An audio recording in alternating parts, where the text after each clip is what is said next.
with this a little bit is certainly being felt on the floor, right, and being felt by your colleagues. We need to be a little bit careful about that, right? I support your mission and goal of wanting to make sure that we are following the law and that we are reporting adverse events.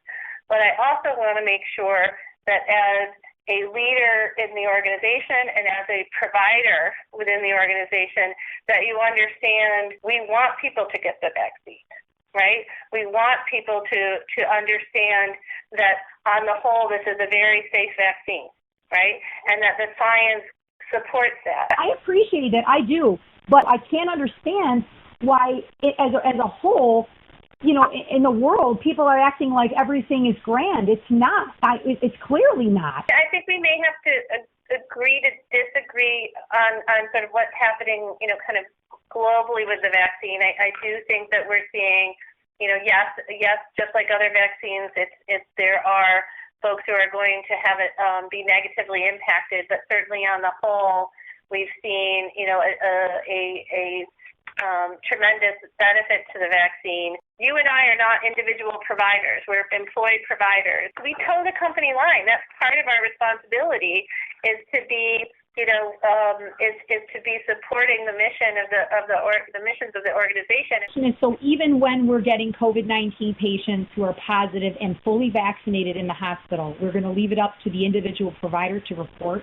Because I'm telling you, they're not reporting. That should be reported every time, and it's not.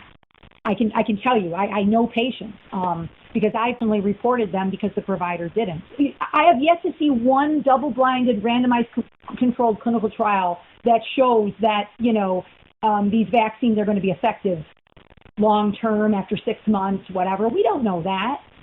And if we're not reporting hospitalized patients who are coming in fully vaccinated with COVID, that's an atrocity.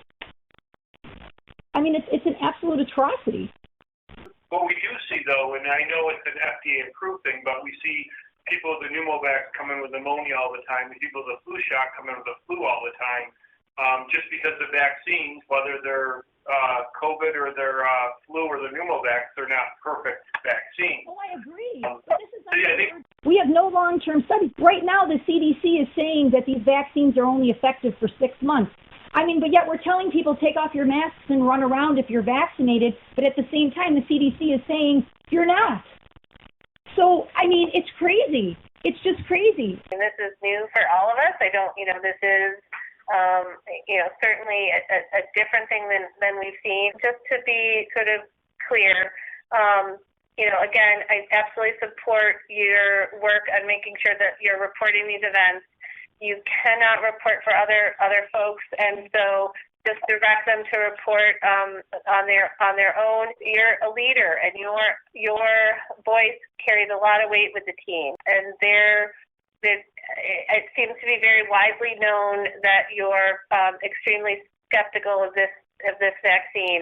You have every right to your personal beliefs and your personal opinions, Deb, but we just need to be careful as providers and leaders that we are also trying to be consistent with the mission and the message of the organization. From now on, if somebody comes up to me, I'm just going to tell them, look, you got to do your own research. I don't know. Or talk to their medical doctor. I mean, if they're asking for themselves, tell them to talk to their provider, right? I would just be a little bit careful about that, Deb, okay? Whenever you take a new medicine or even, obviously a vaccine, it's a risk-benefit decision. It's a little bit unknown, but at the same time, the CDC and the Department of Health are recommending it for everybody.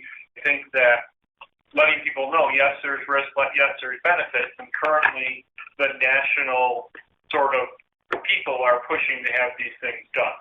And then, you can say, look at your own research or things like that. But I just want to be careful that we don't discourage people in a time where we're really trying to get the population vaccinated and get this disease under control.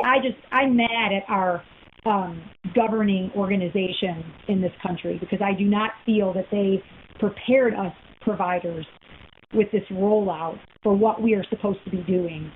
We have no guidance. We have no answers. And when I try to call the drug companies for answers, they give me the same song and dance about how, everything's under experimental use and we don't have any answers and we can't advise you.